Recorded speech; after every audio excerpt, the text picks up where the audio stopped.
Smart home devices have to really justify themselves, and First Alert has maybe done that better than anyone else with the brand new Onelink Safe and Sound. Welcome to AppleInsider, everyone. It is Andrew here, and I love taking a look at brand new HomeKit devices, and that is just one aspect of the Onelink Safe and Sound. This all-in-one device encompasses three main areas and works with a variety of smart home services.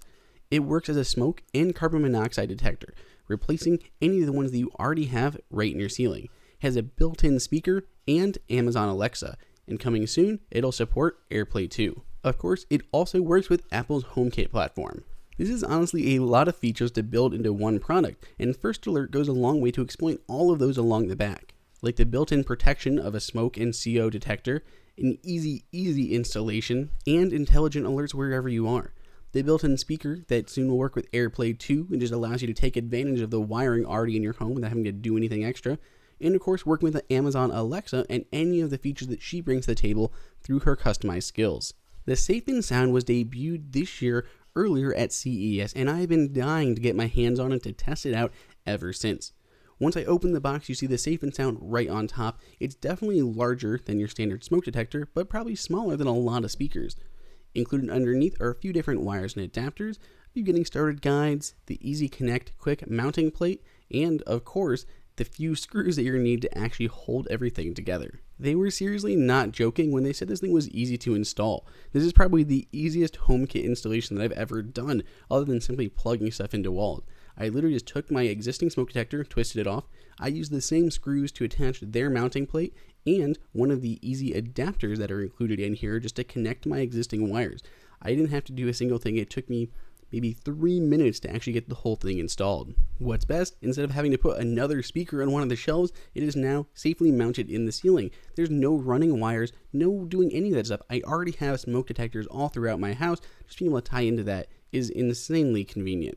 Your unique HomeKit code is printed on the bottom and the sign of the Safe and Sound, as well as the included Getting Started guide.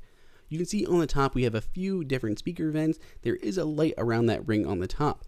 There is a test and silence button, so you can test your actual alarm, which is probably the most important feature of a smoke and CO detector, but that can also be used to hush this if you maybe have this in the kitchen and your food is making a little bit more smoke than you would expect it to be and your alarms are going off. You can press that button for a couple seconds and it'll silence it temporarily, or you can do that same thing through the app. That is one of the biggest features of why I really wanted a smoke detector. The ones we have now just go off so super easily, but a smart one, just you can hush it and it doesn't make all that noise and you can get rid of all the smoke that's in there by opening some windows or turning on the fan. To take advantage of those smart features, you're going to need the Onelink app, where you're going to need to create a Onelink account. You also have to give it access to things like HomeKit data so that it's able to sync with the Home app and used for other automations. As you go through the setup, you have to make two choices for the room, which room it's actually placed in, and which one you want to use for the alarm announcement. That's kind of just like the name, and the other one's its physical location. So you could have this kind of in between two areas, but you wanted to say a specific one. So there's a little bit of a distinction there, but I just kept them the same for sake of ease. It's pretty much between two rooms, and it doesn't need to be so confusing. They can then walk you through the process of installing it, but again, like I mentioned, it took me 2 to 3 minutes and was ridiculously easy. Then I just goes ahead and discovers it as long as I'm within range. I scan the HomeKit code included on the manual and set up my Siri commands. What they really mean by choose Siri commands, they just mean give these things distinct names that you know what they are. So I know this is the living room CO detector, this is the living room smoke detector, and this is the living room nightlight. These of course can be changed anytime after it's already been set up. Once it's been added to your app, there's a few things you can do right away, which is including changing the nightlight. You can have a nice auto brightness so it changes based on the light in the room. That's a pretty handy one. You can mute the microphone, so if you don't want this thing listening, you're not planning on using Alexa, you can mute it, but it is a bit weird because it turns on a half red light on the top of it and made me a little bit worried for a moment. But that is there just to let you know that it has been muted.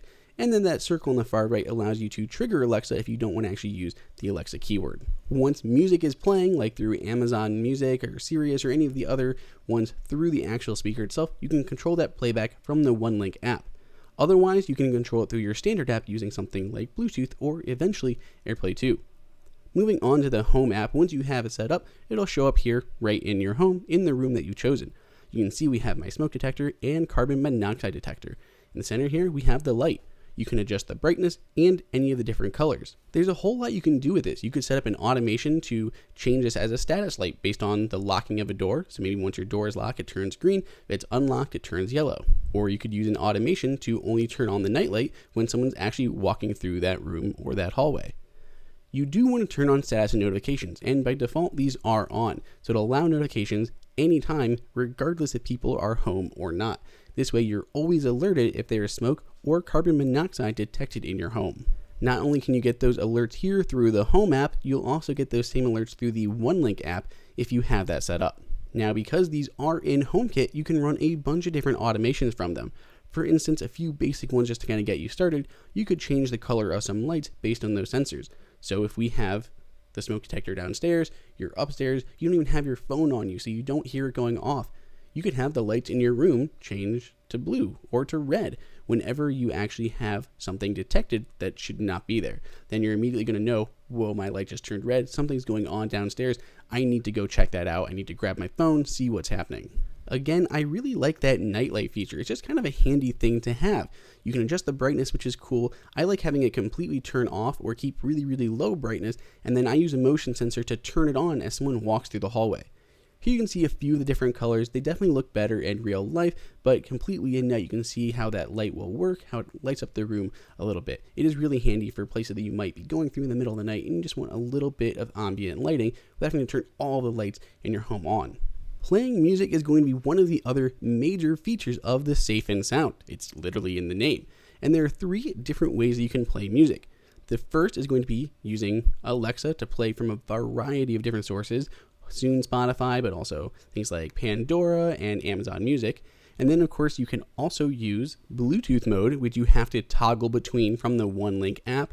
You can then go ahead and pair it with anything. Could be your phone, could be your Apple TV, could be your computer, whatever you want to play that audio from. So for us on our iPhone, we switch it into Bluetooth mode, connect it to it, and now I can play any music from my music app, whether Apple Music or my personal library. I will admit we definitely had some issues in Bluetooth mode. As we moved about the house, we definitely started to notice some breaking up. It just wasn't as strong of a connection as I would have liked. But in reality, I'm probably going to use Amazon Music or I'm going to use Airplay 2 once that's finally released. Amazon Alexa worked really, really well, and it was kind of cool having her always at your disposal. Play Joe Walsh. Shuffling songs by Joe Walsh. Even though she was mounted on my ceiling, she had no problem hearing us across that lower level when we were near the speaker. If we spend some time on audio quality, I was a little bit unimpressed with the Bluetooth mode. It just did not seem to work that well. But once I switched over to using Amazon Music or Pandora, it worked a whole lot better. It definitely sounded a lot more full. Though volume-wise, it was a little bit on the low end. I would have liked it to be a little bit louder, but I could definitely see if I had a bunch of these through my house, it'd be pretty amazing and sufficient audio for pretty much anything that I'd be doing. There is a bit less bass than I would have liked, but considering its size, it's pretty much to be expected. Anything that has a lot of bass is going to be a lot more in size, with a little bit more room for that woofer to move back and forth. I think the third killer feature of this will be Airplay 2.